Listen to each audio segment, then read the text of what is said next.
Welcome back to Fringe Spirit, Not Your Love and Light podcast. Thank you for joining me once again. Today we're going to talk about the third eye. The third eye, the pineal gland, our clairvoyant abilities, all of that. The good, the bad, and everything in between.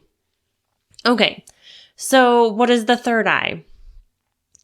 From a scientific standpoint, we're speaking about the pineal gland, which is right in the very center of our brains and is responsible for receiving the information in regards to our light and dark cycles. Essentially the cycles of waking and sleeping.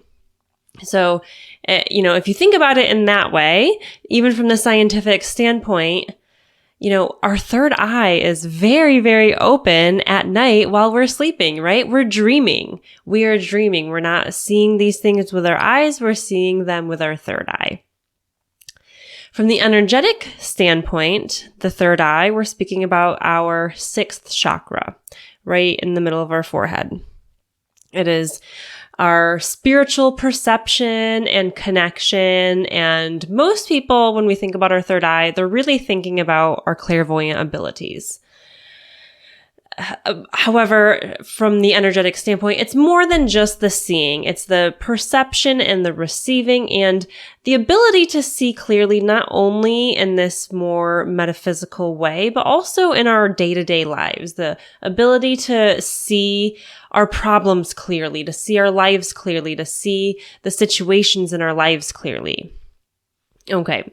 So most people, when they're asking me this question, how do I open my third eye? They want to be clairvoyant, right? Like that's what most people are striving for when they're asking those questions and trying to dig into it. So that's what we're going to talk about for today. Okay. So how to open your third eye. First off, we need to remember that everybody is unique and different. And while I firmly believe we all have the ability to do all of these things, we come into these incarnations with strengths and weaknesses, right? If you have used your third eye and your clairvoyant abilities lifetime after lifetime after lifetime after lifetime, you're going to have a stronger ability. It's going to be very natural to you. Some people have strengths in, say, clairaudience, and some people have strengths in their clairvoyance. Some people are more empathic. Some people are really, that intuition, that gut feeling, that inner knowing, right? Some people are very strong there. We all have different clairs that are more dominant and strong, kind of without trying, right? Just like some people are naturally athletic and some people are not. The people that are not naturally athletic, that doesn't mean that you can't do sports. That just means maybe you have to practice a little bit more to get to the same level as those who just, were born with these athletic genes, right?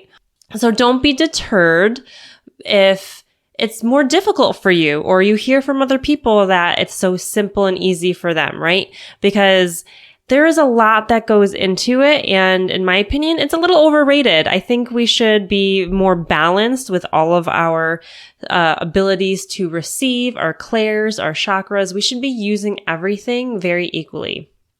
Okay. So again, some people, it's more natural. Some people need to exercise it like a muscle. So if you're the one that needs to exercise it like a muscle and you're very, gung-ho on improving your clairvoyant abilities, then you got to put in the work. Like that's just how it is, right? Okay. So how to open it. First of all, we got to figure out why it's closed or blocked or whatever the case may be. And a lot of people think my third eye is blocked or it's not open or whatever the case may be, but you are using it a lot of the times and you're not even realizing. Again, think dream state, right? You're fully using your third eye in dream state.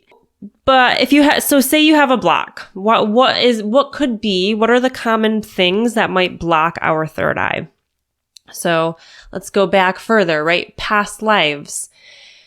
If you have some sort of trauma related to past lives, think, again, this is the quote unquote witch wound concept, where if you used your third eye, maybe you had prophetic visions, or you were psychic, or whatever it was, you used that ability and then you got killed or persecuted for it or disowned by your family or something along those lines.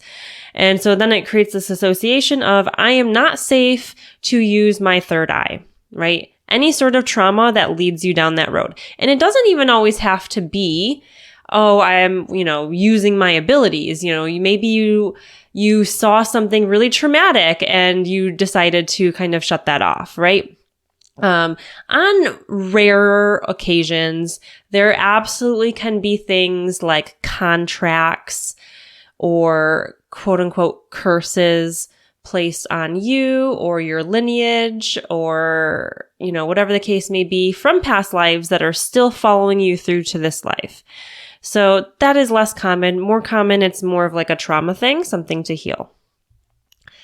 Then we can, think childhood. So this is where, almost all of us probably turned off some of our clairvoyant abilities in childhood, right? If you've ever spoken to a kid, they're seeing things, they're talking to things, and we tend to write it off, whether it's out of fear of what could they be talking to or seeing, or because we don't believe them, or, whatever. But as a child, if you are seeing things and, the adults and authority figures around you constantly tell you, no, it's your imagination. It's just your imagination. You're going to think that these things are not real. However, a lot of what we were told is our imagination is not our imagination. There's different ways of seeing with your third eye. So you can see with your third eye essentially things in, say, the fourth dimension around you. Say there's a spirit in your living room sitting across the room from you or standing across the room from you, right? You're seeing things that are in the same kind of space as you, but in a different dimension, right? That's one way of seeing. And I think that's tends to be what kids tend to see when they are seeing things as kids. Another way of seeing things is you're not necessarily seeing things in your physical reality. It's not, oh, there's a spirit or something standing over there.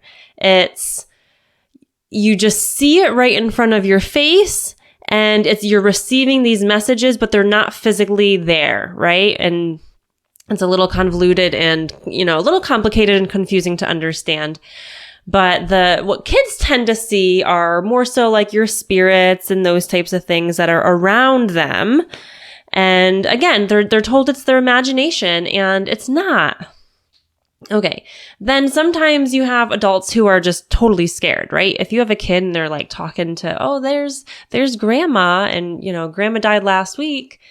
Adults tend to get kind of freaked out. And not only do children pick up on that fear and potentially take it as their own, right? As kids, we're picking up on energies, and we don't always know if it's ours or someone else's. Adults, we're the same way. We don't know what's ours and what's not. So especially with kids, when you're very, very open, as they tend to be, you're picking up on the fear of the people around you, but you're also seeing the reactions of the adults around you. And when they are scared and freaked out, the last thing you want to do is be the cause of that emotion on someone else, right? So whether you're told it's your imagination or you were just freaking people out, a lot of kids shut that stuff down. Maybe at some point you were told you were crazy, maybe in childhood, maybe in adolescence. Crazy can, the word being called that can be very, very triggering if you have any sort of trauma in this lifetime or last time of being told you're crazy, whether it's a mental health issue or because you're spiritually inclined and you're seeing or hearing or connecting with these things. But however, societally, we have an association with the word crazy as very negative and out of control, and there's something wrong with you, right? So if you're ever told you're crazy because you're seeing these things, of course, you're naturally probably going to shut that down. You may have also, maybe you, instead of you scared adults, maybe you yourself got scared. Maybe you saw some scary things, right? Some kids, they're seeing elementals or angels or spirits, but there's also not so great things out there. And if they, are picking up on some darker things, right? Especially if you grew up in a pretty toxic household where the people living there were very low vibrational, there's a higher chance that there were low vibrational energies, beings, entities, etc. around. And if you're very clairvoyant, you're going to just see what's there. You're not just picking and choosing. You're going to see what's there. So if you saw some things that were scary, of course that's going to be traumatic. Of course you're going to want to shut that down. So it could have been any of these scenarios. You could have also just blocked it yourself subconsciously as a protection mechanism, whether it was out of fear or, sometimes even our spirit guides will block certain things for us for our own good, so many different potential reasons. It all depends on what our contracts are and the path that we're going down and what our traumas are and everything like that.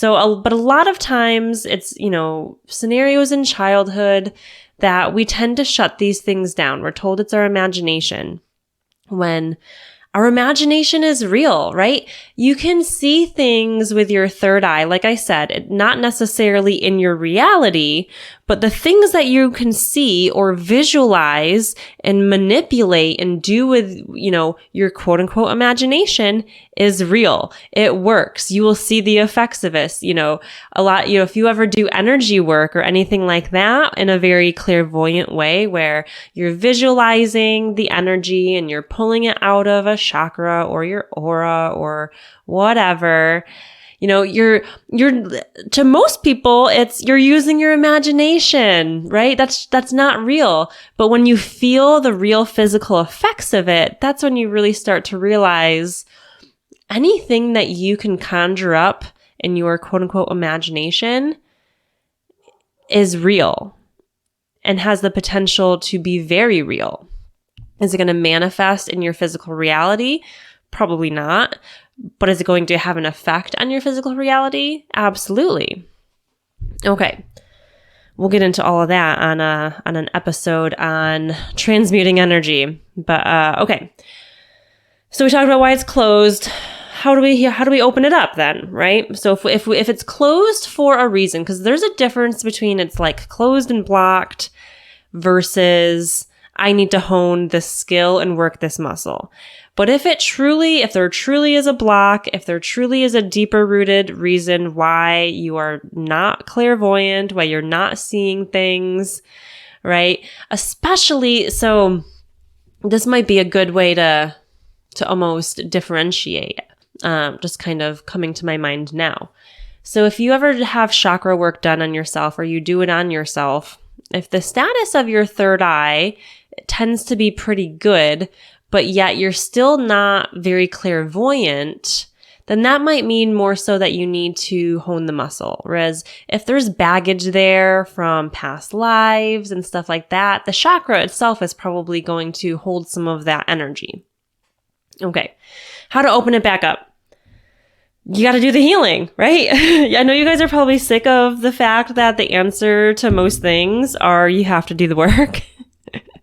But that's the reality. We don't get to be these super enlightened and powerful and badass versions of ourselves without doing some work to get there and to clear out the lower vibrational stuff and the bullshit that's in the way, right? There's only so much room and energy to hold within, or space to hold the energy within us. And if we're holding on to all of this other stuff that is not serving us, there is no room for the stuff that is serving us. So we have to do the healing.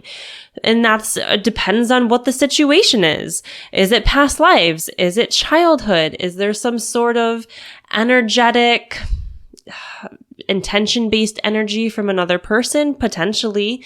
That's essentially what curses are, which is a little side tangent. It's just intention energy. And some people are very good with their intention-based energy. And if there's a seed already planted to, I'm not a seer, I'm not clairvoyant. So many people say I'm not clairvoyant when everyone is clairvoyant. It's a matter of, are you using it? Have you honed it, etc.?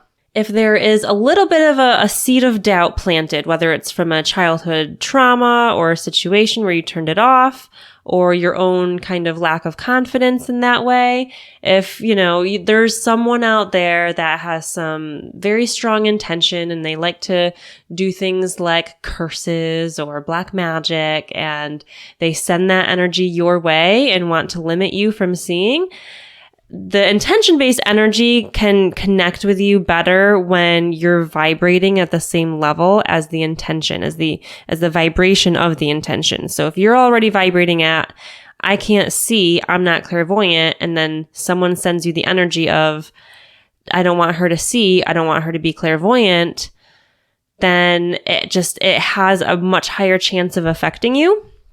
Granted, that is a very, very, very small scenario. I'm trying to think of how many people I've ever met that have had a scenario like that. And honestly, I can't think of that many, if even more than even just one. It's very uncommon. The whole curses and intention-based energy and kind of these contracts that we make with maybe some darker things in past lives, that is probably 0.01% of the population. For most people, it's the childhood stuff for sure. But so you got to do the healing. So if it's childhood, you go back to, you sit in meditation, or you journal, or you simply just make the intention of connecting with that version of child you at the time when this was shut down. And so if the inner child is experiencing fear, then you make them feel safe. You tell them it's okay. And, you parent them as you would if they were your own child and you were trying to make them feel safe and comfortable, etc. If they were told it's not real, it's their imagination, then of course you tell them, no, this shit is real. Let me show you. Let me tell you. And, it depends on the trauma and how you choose, how the method you choose to heal it, right? And again, then it all comes back to essentially noticing the triggers, right? Some people, they want to see really bad, and then when they feel like they're really close to seeing something, the fear washes over them.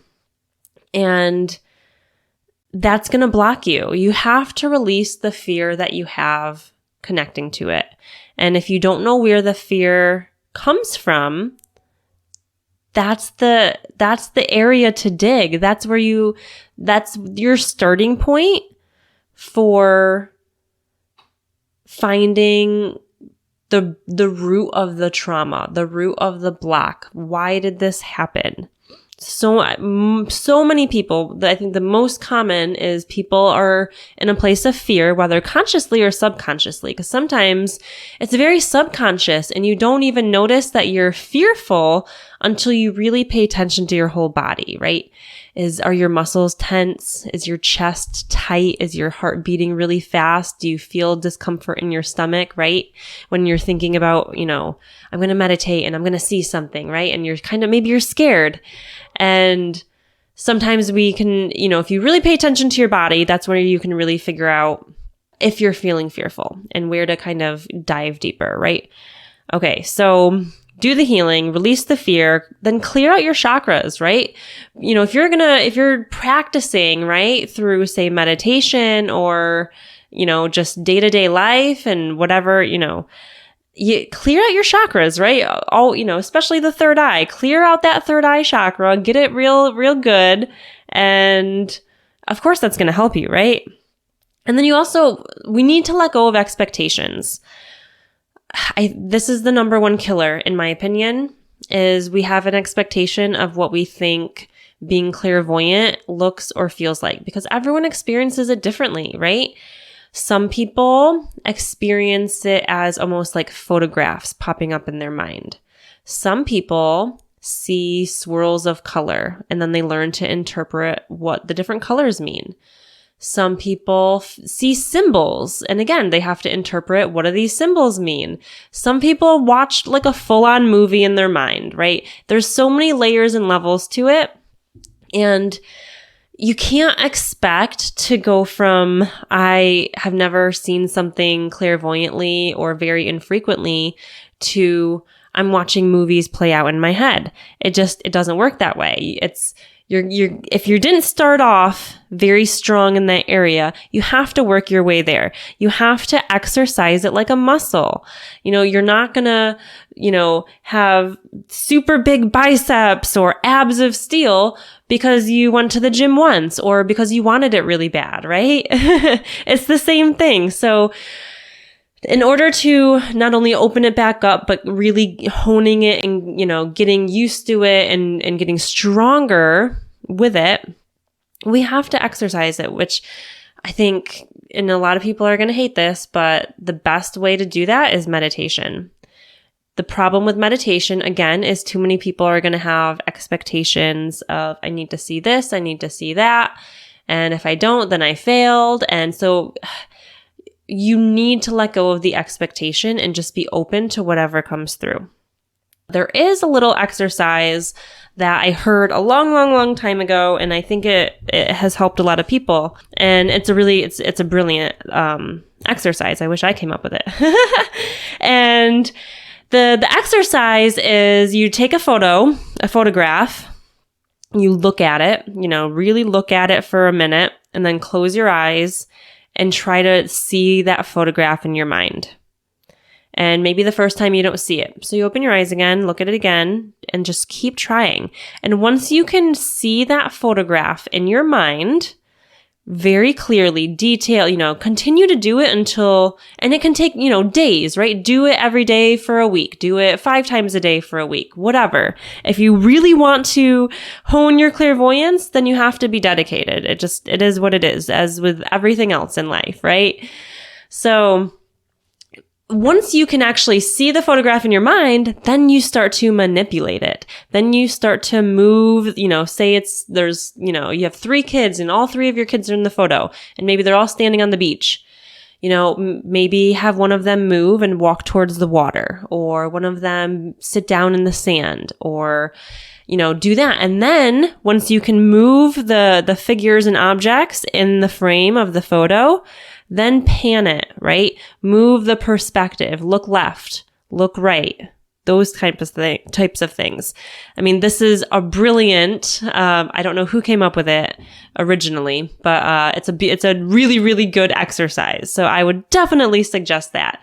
If you're saying I can't see and you're not willing to try that, then you're really not willing to try that hard. So give it a whirl.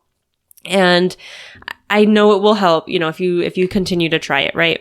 Obviously, you might need to go through some of any sort of healing that might be there as well.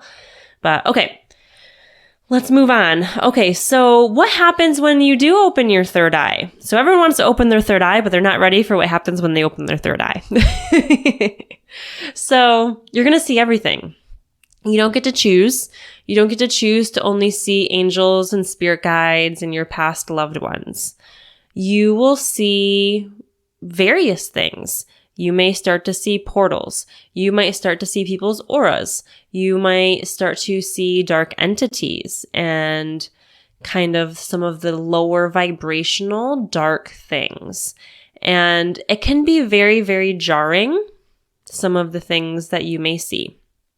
And it can be things from a dark entity, literally within your reality, just in a different dimension.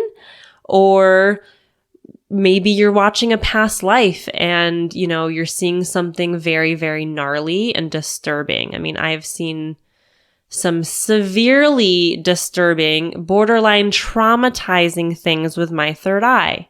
So you have to know that you're going to see an array of things and know that is going to be part of it. You don't get to choose to only see the pretty and cool and exciting and light things. Another thing that might happen is you might get bombarded with spirits.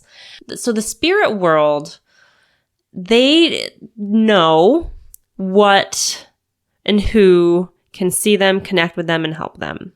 It's pretty fascinating. And you might get bombarded by spirits that want help crossing over, or in a more of a mediumship way. You might be out somewhere and get bombarded with a spirit that's like, hey, give this person this message, or, showing you certain things and related to some stranger. So you might start to get bombarded. And if you do get bombarded, that's when you have to put up some boundaries. You have to set rules and guidelines for the spirit world. And you put that out there, right? These are my hours. This is what, my third eye is open or it's not open. And, do not let it control you, because it can, initially it can feel very chaotic, if it blasts right open. Some people it blasts right open. Some people it's more of a slow burn. But, if you do start to get bombarded with spirits because they're like, hey, this person can help me, you have to set up boundaries and guidelines, and don't ever think like, oh, this is just my life now and I can't control it. I don't want to do this anymore. You can control it. This is your life. You are a sovereign being. You can create the boundaries that you choose. Okay. Lastly, what happens when you open it? You can't unknow the things that you know. So, and what I mean by that is you may see things that are terrifying, that are scary, things that look maybe demonic, things that you might see things attached to other people, to loved ones, to people that you're close with. And you can decide like, okay, like I'm going to shut this down and I'm not going to see anymore. But you're not going to not know those things. So what you can't unknow. So be ready to potentially know things that you may not want to know. You might have someone in your life that is not remotely interested in spirituality. And you might see some, a dark entity or a dark energy, or like a black cloud around them. And you may really want to tell them to help them, but if they're not receptive to it, then you're kind of stuck. And again, you can't unknow. Okay. So how to work with it. Once you're starting to open it and to dabble and all of that, what do you do? Again, continue meditating and practicing with it. Various practices, just meditating, just allowing, being open, surrendering to what comes through, right? Not forcing something in meditation. Guided meditations are, of course, very helpful because they can create the pictures for you. So you're not having to wait for some imagery to kind of come forth, right? We need to develop discernment. Okay, so we need to be able to understand or interpret what we're seeing, right? Because so not only discernment in the way of, I guess you'd say fuckery, that's kind of the word that I use, which I would send you to the episode on shapeshifters and discernment. However, outside of like discerning, is this light, is this dark, is this good, is this bad? The interpretation factor is so underrated. People begin to start to see things and they tend to, take things at face value.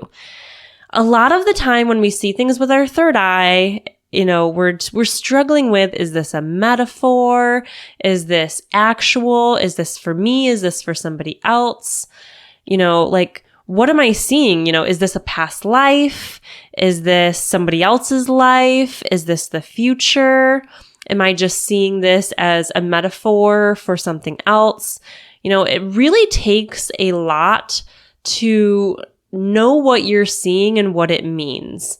And so you can't just, open your third eye and then everything you see is just take it at face value. It doesn't work that way.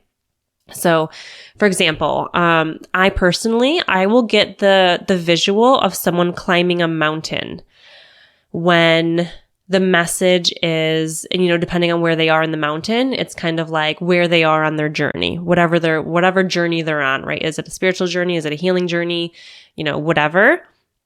I tend to get the visual of someone climbing a mountain.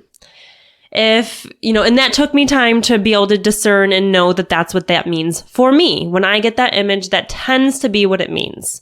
Of course, you always, you want to ask questions and sit with it and all of that. But, it doesn't necessarily mean, oh, hey, like maybe I need to go climb a mountain. It could. Maybe for somebody else, when they see a visual of someone climbing a mountain, it means they need to go be grounded, or they need to go start a spiritual journey. Or they need to get out and connect with nature more. It can mean so many different things. And until you can really figure out what those things mean, there's so much interpretation needed, and we can't take it at face value. So we need to work through, I kind of call it like developing your own kind of dictionary or encyclopedia of what things mean for you. Okay, so say another example, right? Sometimes you'll see like maybe a visual of someone kind of floating. And it can be, well, are they out of their body? Are they astral traveling? Is there a disassociation or a disconnect with their physical body? Is this a trauma response? Is this an image of the soul leaving the body after death, right? There's so many ways to interpret that. And those are the things we need to work through. Same thing like maybe you see water, right? Water. It could mean, do you need to go ground? Do you need to go to the ocean? Do you need to connect with Mother Gaia? Do you need to connect with your emotions? Because water equals emotions. Is it a Syrian being trying to connect with you? And, they are very water-based, right? There's so many potentials. And you really, really, really need to work through figuring out what things mean to you. And the best way to figure out what things mean is to use all of your senses. We can't only use our clairvoyance, because if you use nothing else and just your clairvoyance, you will never be able to determine, what does this water mean? What does, this visual of someone floating mean, right? You have to use all of your senses, right? And do not forget your gut feeling. Your gut feeling is usually the first thing to pop through. And we tend to ignore it because we've been programmed to ignore our gut feelings since forever. But think about, what was the first thing that popped into your mind when you saw that image, right? And use your other senses, right? So are you hearing anything, right? Maybe if you're seeing water, you're also hearing the ocean, right? And you're like, okay, so this seems more like water and less like the metaphor of emotions, right? What about maybe you're feeling like a discomfort in your stomach. Maybe you're feeling some tingling, right? Pay attention to all of your senses. It is so, so, so, so, so important that we have balance between all of our senses, because what ends up happening, and this happened to me because I'm a very, very, very visual person, is you become imbalanced with your senses, and you can it's like having like an overuse injury, right?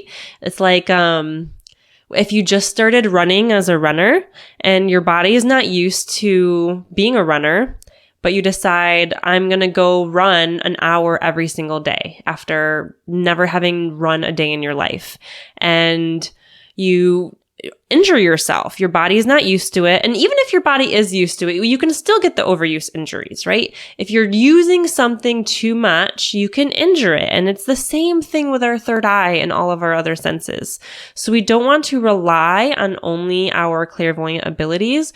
We really want to use all of it. We want to think, what am I hearing, right? Focus on all of it. And what is your whole body telling you? Like there's a whole big picture. And if we only focus on the visual, we're leaving so much information out of the picture that is going to help you to interpret. Because the biggest thing with the third eye is the interpretations. Okay.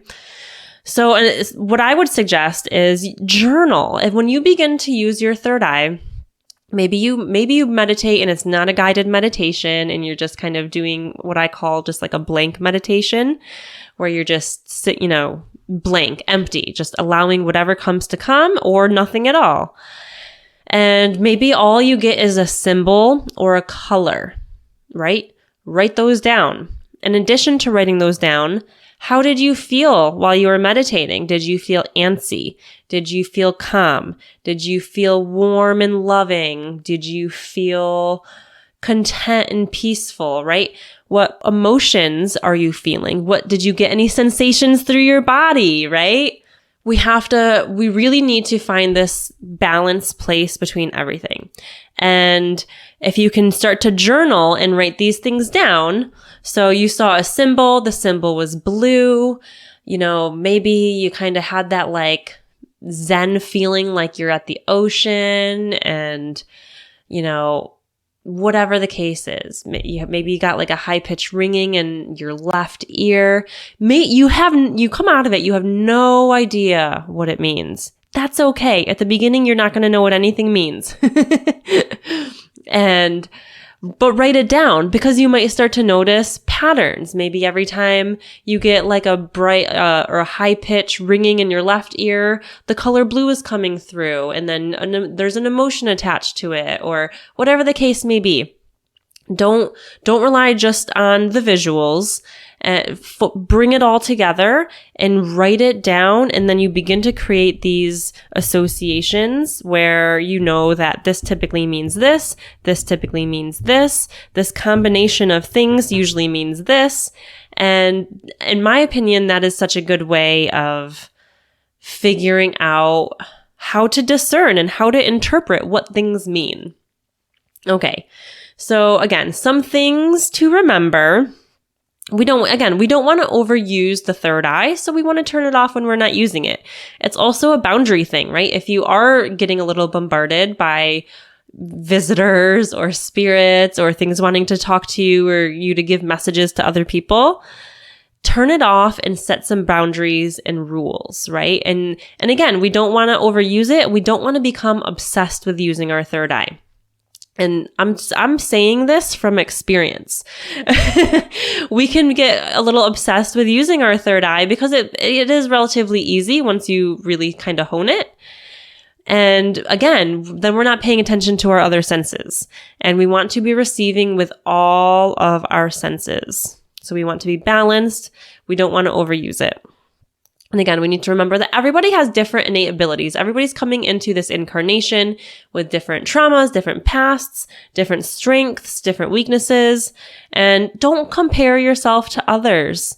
It is okay. Maybe you are not meant to be someone who does, past life readings where you see all these, vivid past lives, right? In my opinion, the people who have the most... what's the word that I want to use? I want to say badass, but that's not very detailed. People who are not very clairvoyant are so phenomenal with their other senses that it blows you away. Some people, the lesson is hone your other senses before you open your third eye. And some people do. And the things that they can do and the way that they can move energy and heal and all of these things, and they can't see any of it. But they're so good and they're so strong at it because they've been honing their other chakras and their other clairs and all of that. So everyone has different paths. Don't compare yourselves to others.